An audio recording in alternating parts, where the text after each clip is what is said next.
Good evening. My name is Ward Scotland, and I'm president of the Kent Sister City Association.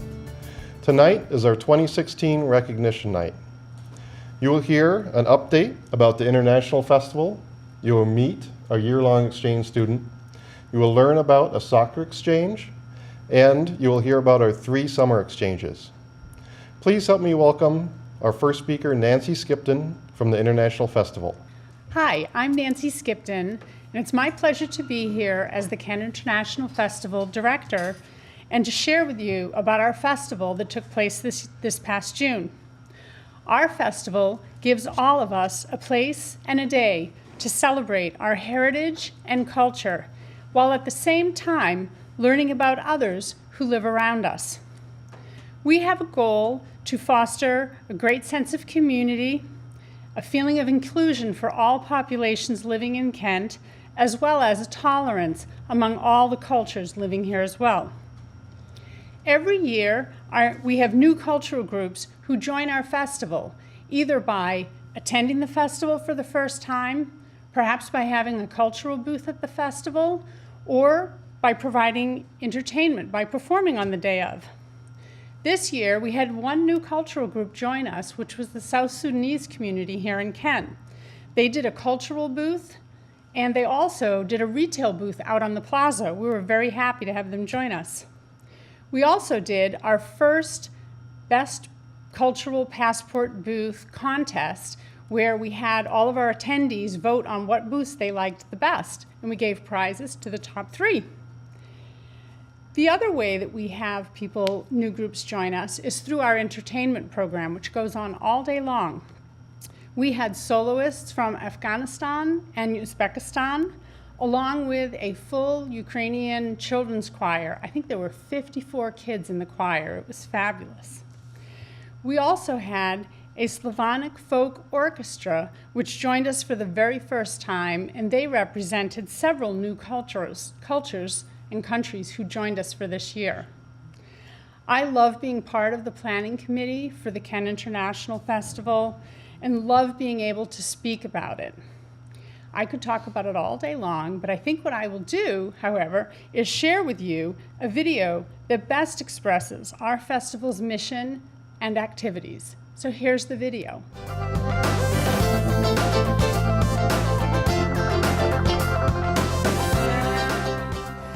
My name is Tina. Jai Shri Krishna, my name is Kajal. We are here at the 2016 Kent International Festival. This year the theme is learning from each other. We have lots of entertainment, food, and booth. So come in and check it out with us. Cultural connections. Join us as we explore the diversity of Kent.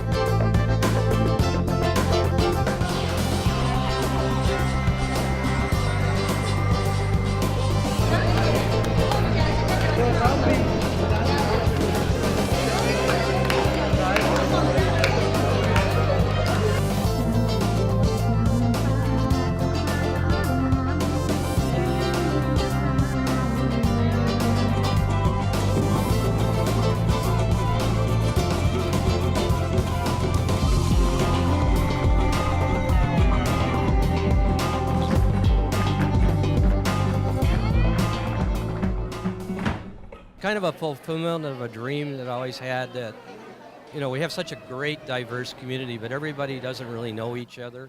And what the festival does is it brings everybody to one place where they celebrate who they are, what their traditions, cultures, and they see everybody else's. And one of the things you'll notice about the festival is everybody's smiling and they're comfortable. It's just an amazing growth over the last 8 years. Working with the city, working with the school district, and just kind of getting everything started. I think it's just amazing seeing all these different people here and how big it's grown.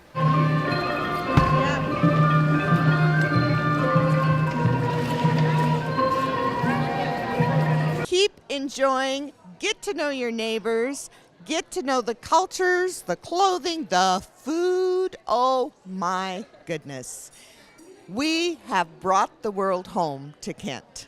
It brings everybody together. It's a time that we can celebrate all of the different cultures here in Kent. It's a time like no other. There's no time that you're going to go and you can see a mix of so many people doing so many different things, and that is teaching us to get along with one another. So as we know, our motto is we're Kent, bringing the world home. The world is here today.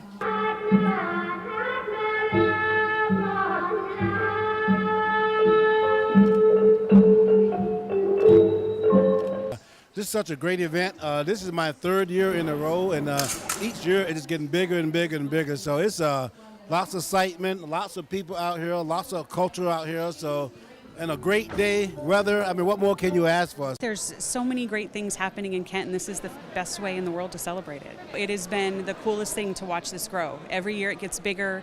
We get a larger variety of participants, more people come, just all kinds of new activities and events. So I'm loving that it continues to grow.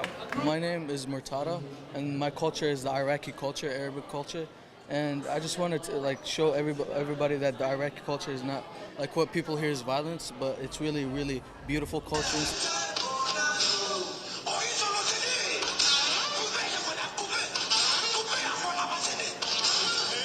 The Sikhs have been here for a long time, and we're most noticeable. And in fact, over 90% of the people that you encounter wearing turbans here in the U.S. are actually Sikhs.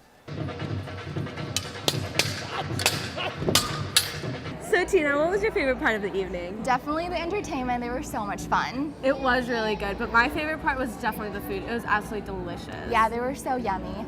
Well, thank you so much for joining us this year. Make sure to check out more videos at KentTV21.com. 再见. Aujo.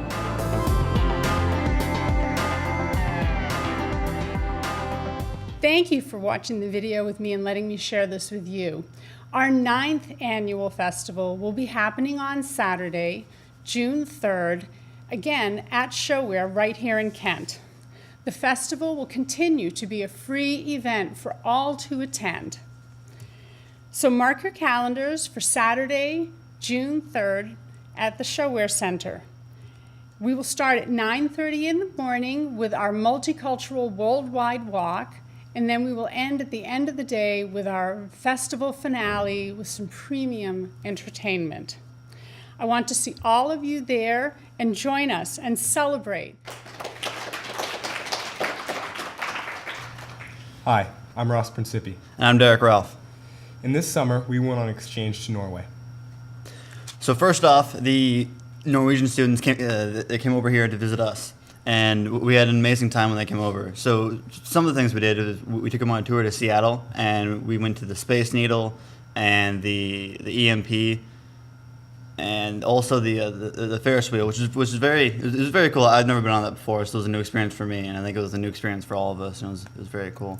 Next, we went to the lava tubes, which is by Mount St. Helens, and it was beautiful in there. I've been there many times, and it was exciting to take them there. And we hiked. What was it, like 4 or 5 miles? 4 or 5 miles. Through the lava tube. That was cool. And then we went to Camp Gallagher, which is a youth camp owned by a family friend of Ross's. And we spent the day there, and we sailed and swam in the very cold ocean. But nothing for Norwegians. Now, when I got to Norway, Derek and we both split up. We went our separate ways. And the first thing I did is I went on a fishing trip on a river.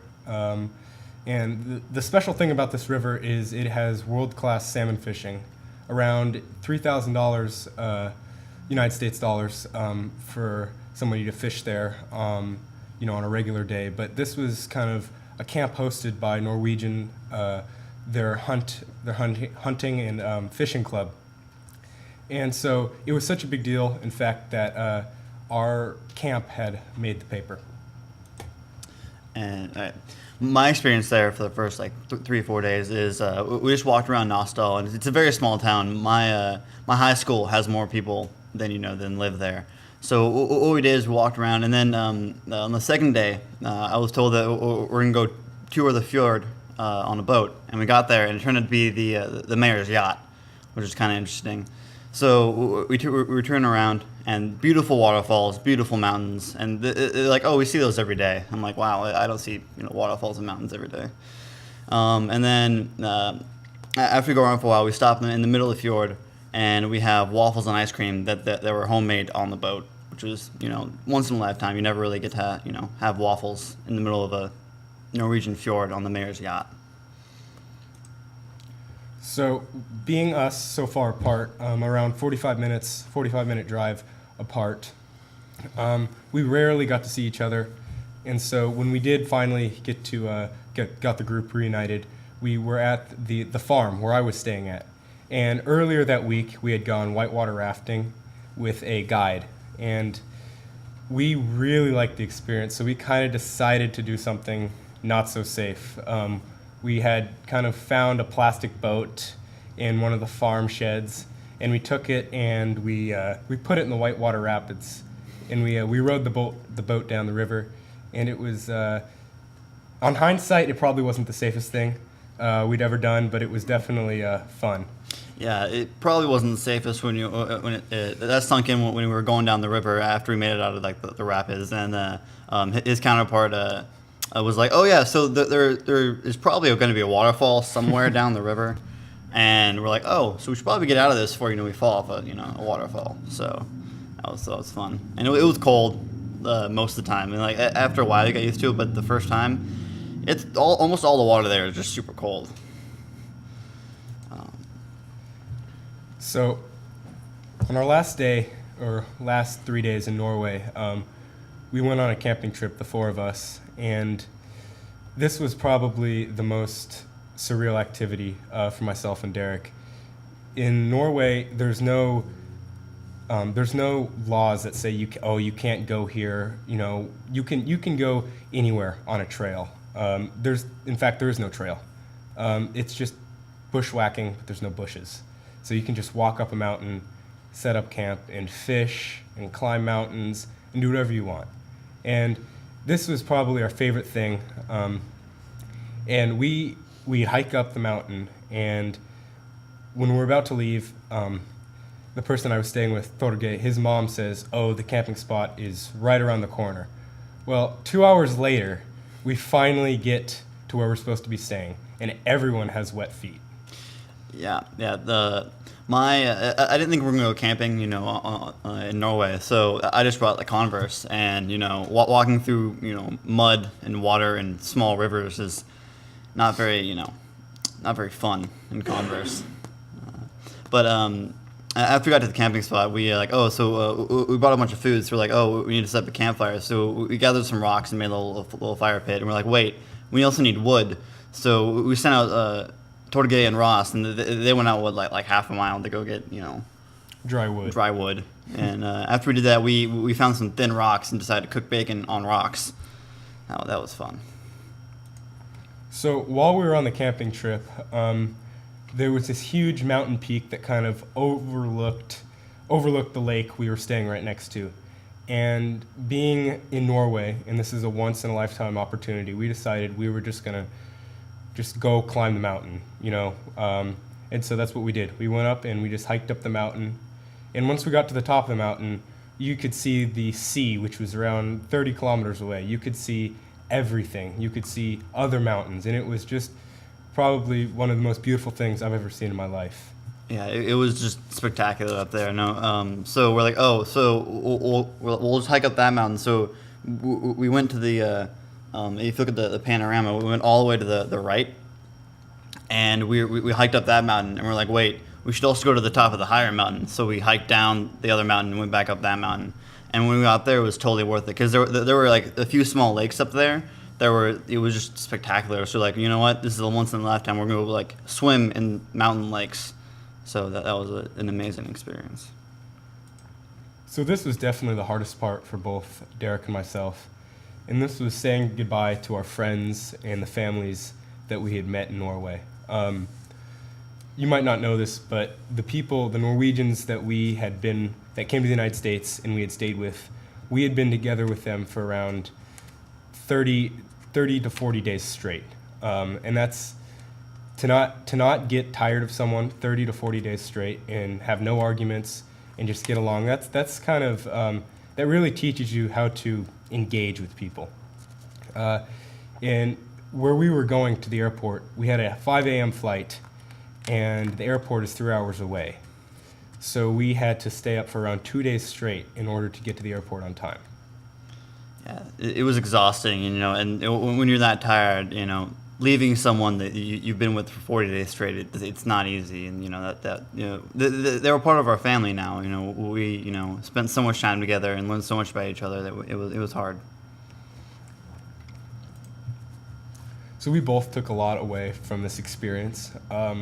Both Derek and I, we still keep in touch with our counterparts, sometimes daily. Me, it's mostly twice a month, 3 times a month. But I have plans for next visit, trying to raise enough money to go this summer. And the girl that was in the group, she is trying to come back to the United States. And one of the biggest things we learned was the understanding of culture. And not just the understanding of culture, but also that our differences are also our similarities. They have cooking appliances just like we have cooking appliances. They have beds just like we have beds, but they also have a lot different things, and it's more traditions and food and stuff, small things you never really expect are a lot different, and it's a lot more interesting to see how other people live with small things. I totally agree. When you go there, the first thing you think about is how different how different is this going to be. But then the more you're there, the more you learn. Oh, this is just the same. We're all people, and we're all there together.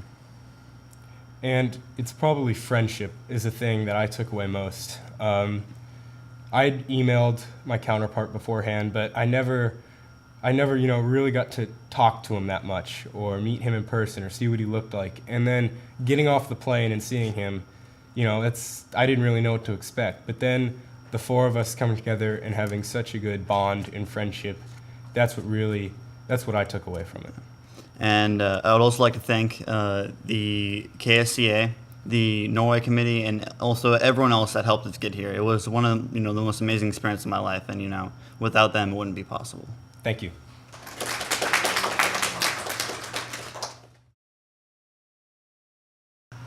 Hello, I'm Annalena Belknap. And I'm Brianna Chappelle. And we're here to present about the soccer exchange in Norway for 2017. So the Norway bound team. So we have 15 girls from ages 14 to 16, and we're all players from the Kent community. Our coaches are Tim Lehman and John Cowley, and all interested players completed a Kent Sister City application and attended an informational meeting ahead of time. So making plans. So our plans so far are to leave July 15th and come back and stay until July 29th. We're flying into Bergen, Norway, and we're staying with host families in Nodstall and Gawler. We also plan on participating in friendly soccer matches and staying the night and exploring the city in Bergen. We also want to watch a professional soccer game in Sogndal or in Bergen while we're there. So fundraising. One of the major fundraisers we did was the Kent Cornucopia Cup, and there was games around at different high schools in Kent. And so what we did while we were there is we sold food and we sold concessions at the soccer games, and we had a good time with each other and getting to sell things to other people, and we also raised a lot of money for Norway. The next one was the Magical Night of Giving, and we sold mall tickets for an exclusive look at the Outlet Collection in Auburn. And that was a pretty fun night, and we had a lot of fun together there, and the fundraising went pretty well. We also did field work, and we prepped and lined soccer fields, which is a lot of hard work, but it was for a good cause. And we set up and took down the goals. We're also taking donations. We have a GoFundMe page. We've got some donations to the Kent Sister Cities Association and a grant from the King County Councilman Dave Offgrove. We're excited about many things we're going to learn there. First of all, learning about the Norwegian culture in general, trying new foods, living with the Norwegian families, building new relationships, especially through soccer, and getting to understand how it's different to learn soccer in a different country. We also really want to gain responsibility, independence through these trips, and see the beautiful Norwegian fjords and mountains. And something I would also like to add is we wanted to see girls our age in Norway and see how they've been raised differently and see how culture and tradition has been passed down through their families and how they've basically grown as we have in the US. And we want to see if we can take anything from that and if it can impact our lives here. So we're really excited overall for this opportunity to do this, and we're excited to meet the girls we'll get to stay with in 2017, and we're overall thankful that we get to do this. Thank you.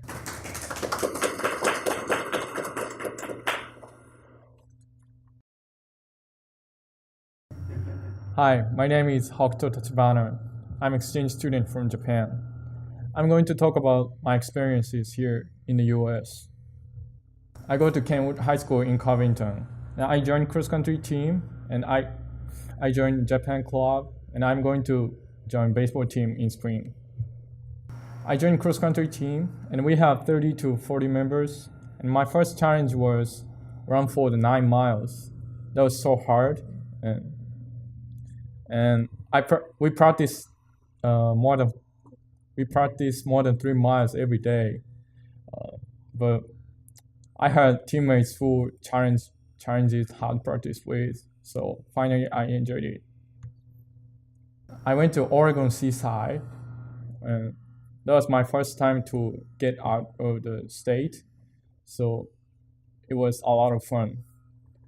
This is my team, and I had very good teammates, so I was happy to meet them. And I attended homecoming dance party. We don't have homecoming dance party in Japan, so that was my first time ever. I attended with a group of friends, and there were cool DJ and cool music. Yeah, that was very good. And I highly recommended Japan should have the homecoming dance party. We don't have trick or treating in Japan too, so my friend Betty Ramsdale, she put scary makeup on me, and we went to trick or treating. That was a lot of fun. Now I got lots of candies, and I carved the 2 jack-o'-lanterns, and one of my jack-o'-lantern won the prize of my organization. I got $15. And I joined cross-country team, and I went to Seaside. I attended the homecoming dance. I carved my first look jack-o'-lanterns, and I went to trick-or-treating. I had lots of fun. And thank you so much, everyone, for your help and support. Thank you.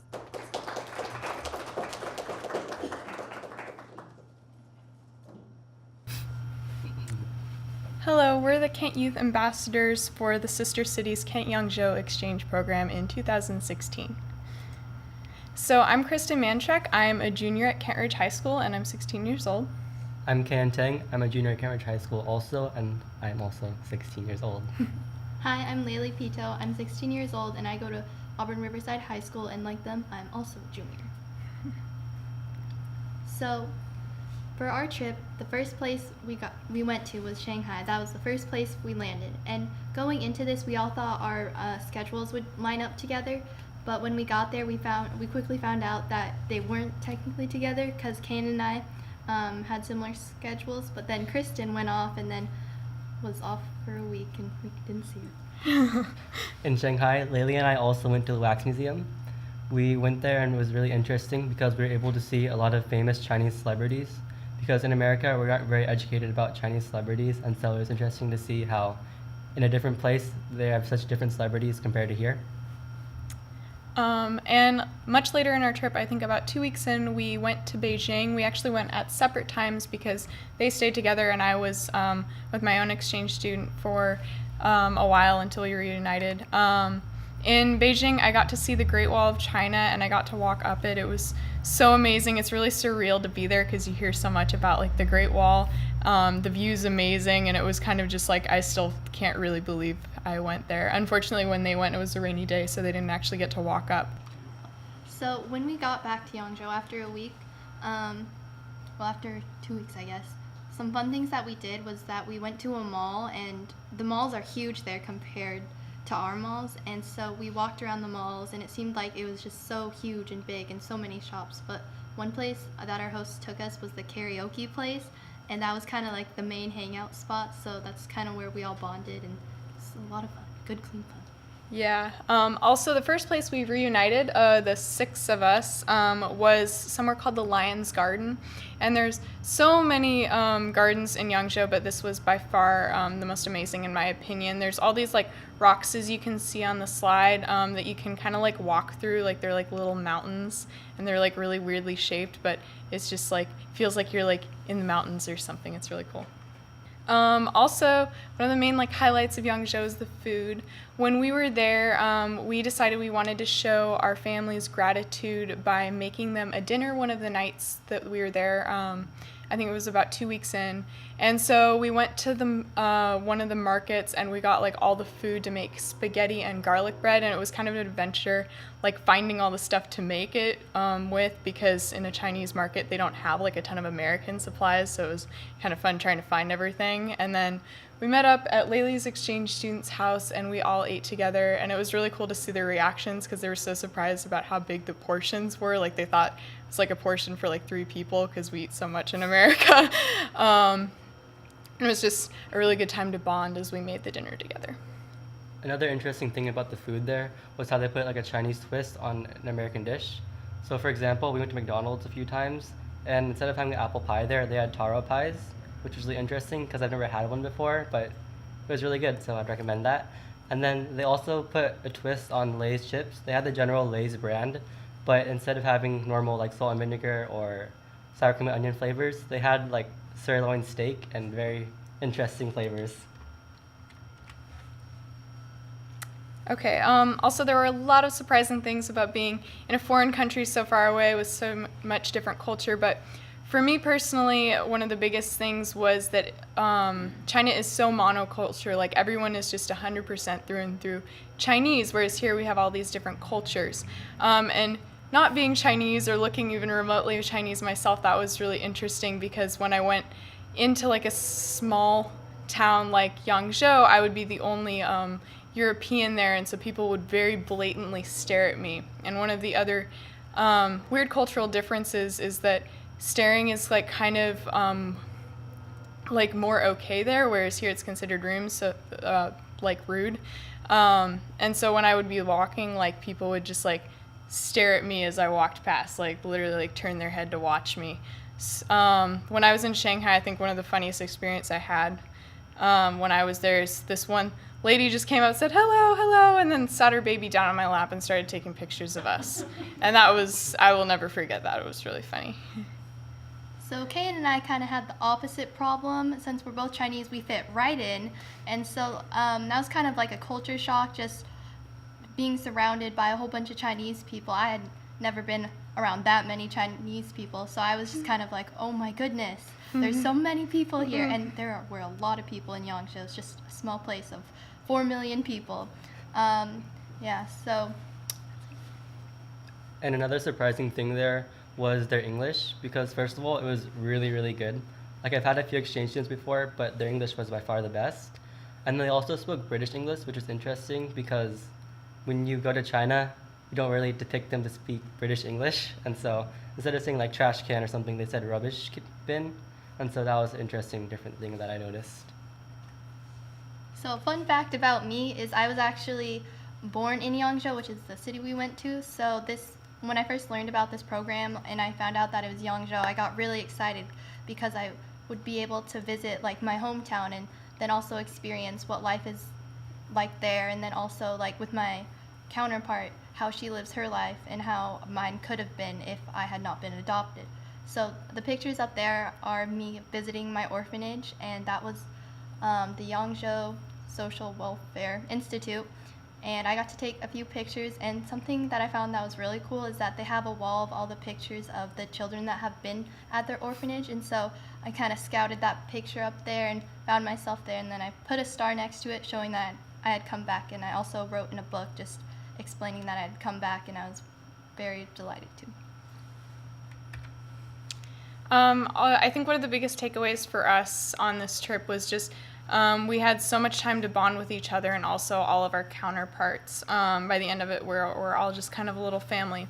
One of the most surprising things for me meeting my exchange student, her name was Harper Yan, she was 16 like me, is it wasn't actually awkward at first with both of us at all. Like, we were so similar. She was kind of quiet, but we had very similar interests. So she had a passion for traveling. She loved to read. She was just a very adventurous individual, all things I relate to myself. Also, just something interesting about her is she was such a curious person, by far the most curious person I've met in my life. She, when she was here, she was constantly asking me to teach her things. Like, my sister's an artist, so she wanted to learn how to draw when she was there. I have a friend who horseback rides. She wanted to learn how to horseback ride, teach her how to swim, all these different things. She just always wanted to be doing stuff, which I thought was really cool.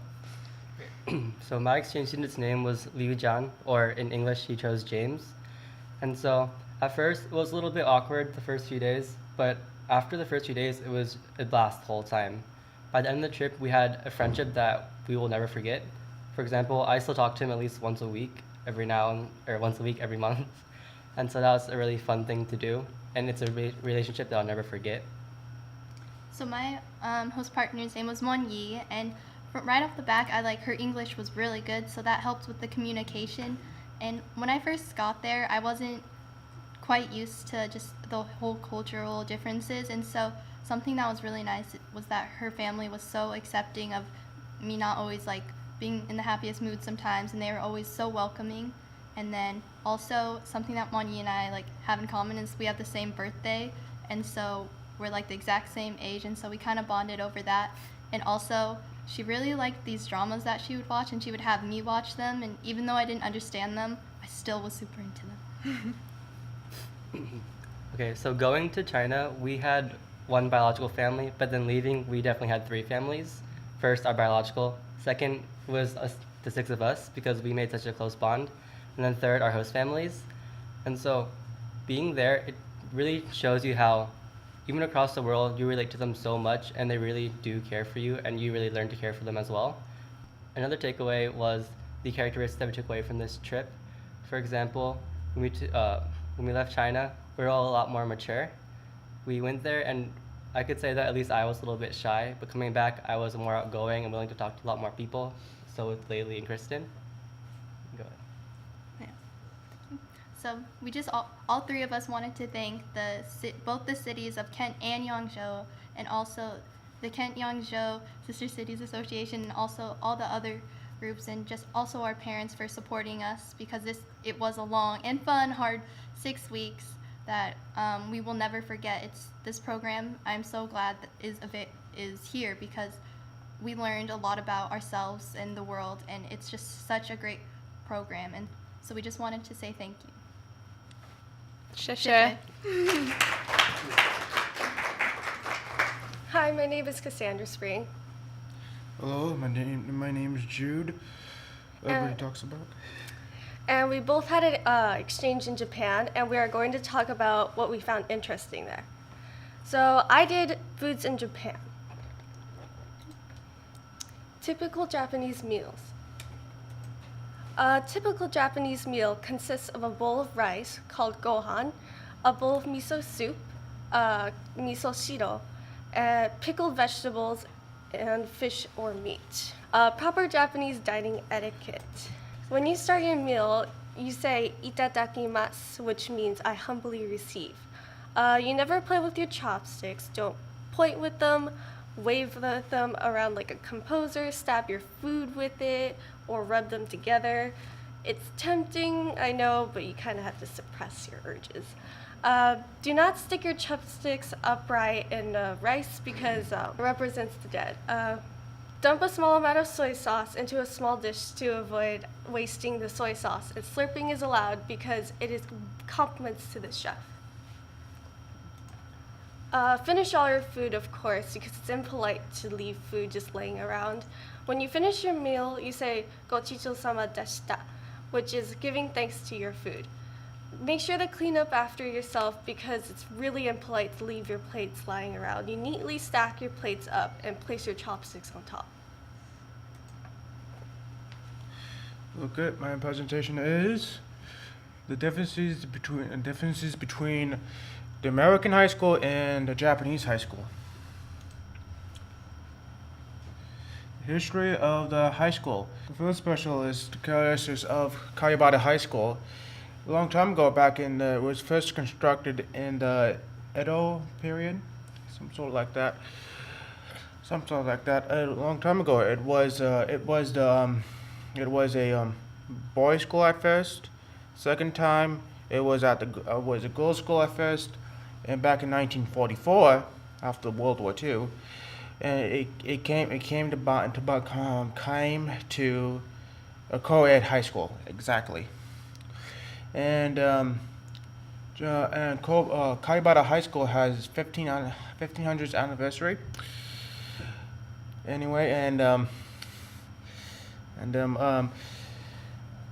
there is I forget the tree up there. There's some people planted over hundreds of years. This tree right here, the third one, is over 100 years old and stuff like that. And yeah, on the right hand side, and there you go. Good. Yeah. Dress codes. In Japan, you cannot have any facial hair like I have here. And in the United States of America, you can't do that exactly. And in Japan, no tattoos in the high schools. In the United States, it's fairly more common in there. But why is that? Tattoos are linked with the Yakuza and something like that. Long history.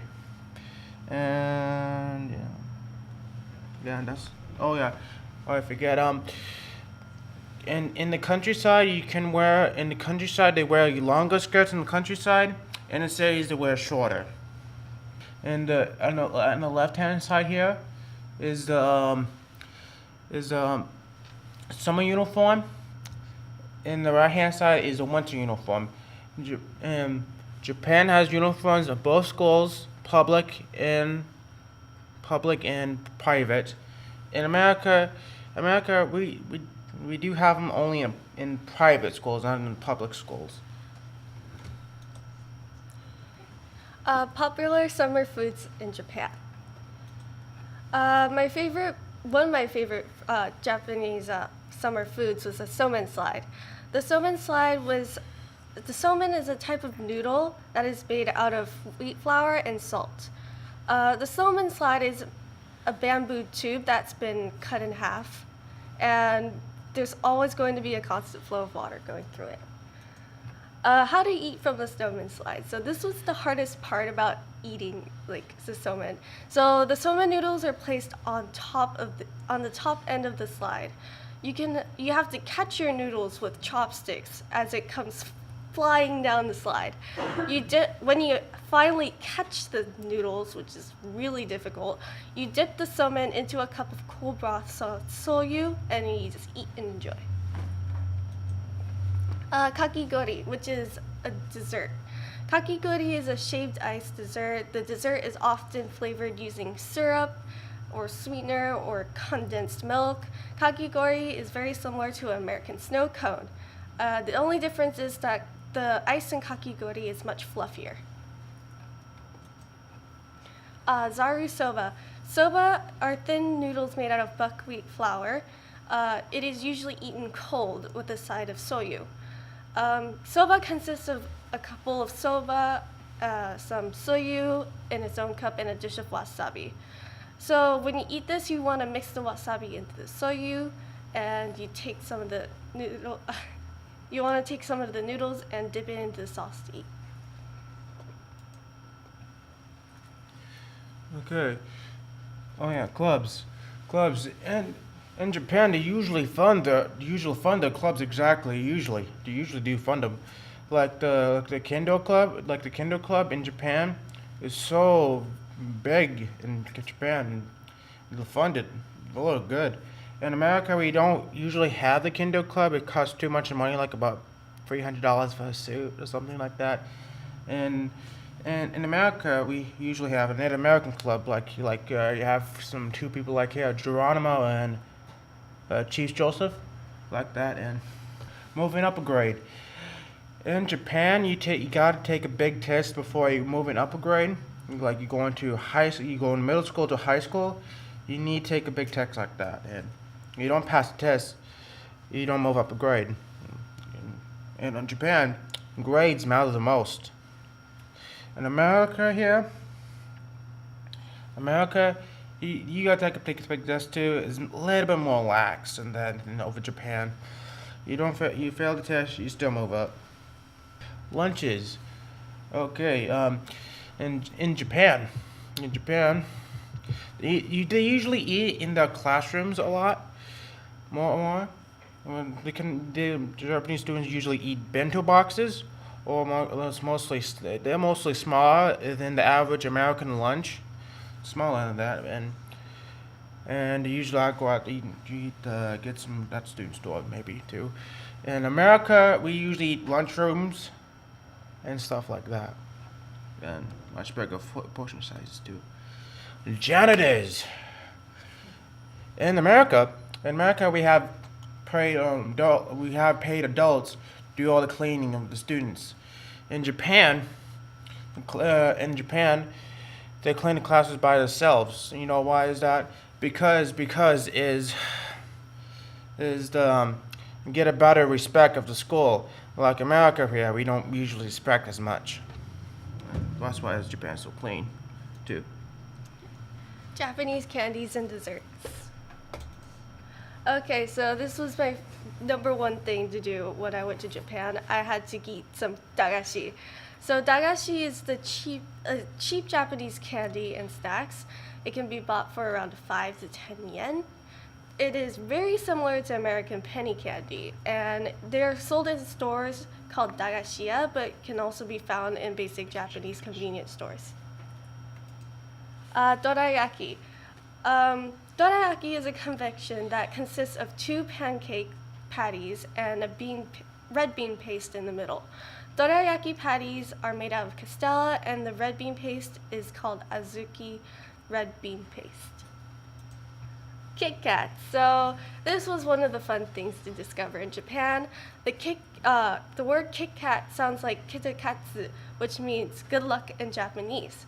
There are over 200 different flavors of Kit Kats, including like strange flavors like wasabi, soy sauce, sake. Kit Kats have so many flavors in Japan because it is overwhelmingly popular, and also because of the pun.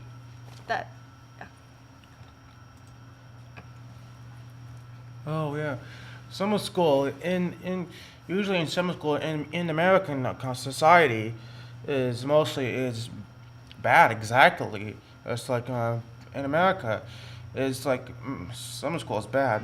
In Japan, not as much. The school system is so strict over there. Anyway, summer school is good. You get more education that way. In America, and that's, I don't know. Getting to classes, like you see the left-hand picture here, is the Japanese way. And in America, we usually have like the little plaque on there on the wall, and just numbers, not letters like Japan, like A for A, B, something like that. Lockers. In America, we do have lockers, not as much as Japan. Japan has the shoe lockers for the shoes. In Japan, they have 2 types of shoes. Like you have the indoor shoes, and the outside shoes. The outside shoe track studs, and something like that. Yeah. And USA, we don't have shoe lockers too. The last day of school. Well, in Japan has festivals like the day of school is mostly more like a festival. And in Japan, they have this folk dance in Japan. Students, boys, girls, dance around the fire. In America, we don't have that much. We just have junk food, little games, and little activities like that. And this is my host family here, and some other people. Yeah. Akio Kobashi. She's running for mayor of some sort in Tamba City. Please support him. And Domo arigato gozaimasu, which means thank you very much. We'd like to thank KT and all of our supporters that helped give us the chance to go to Japan. Thank you. どうぞ. So thank you for spending the evening with us. If you know a student that would be a good candidate for our program, please reach out. You can reach us through the internet, Google Kent Sister Cities, or check the school bulletins. We should have information in there. We want to thank the City of Kent for supporting us. And we want to thank the parents for supporting the organization. We want to thank our many volunteers. And to the youth ambassadors, I want to ask two things. That, number one, in the short term, help us recruit, grow the program, make good youth ambassadors next year. And two, long term, remember our mission statement, which is world peace. Thank you.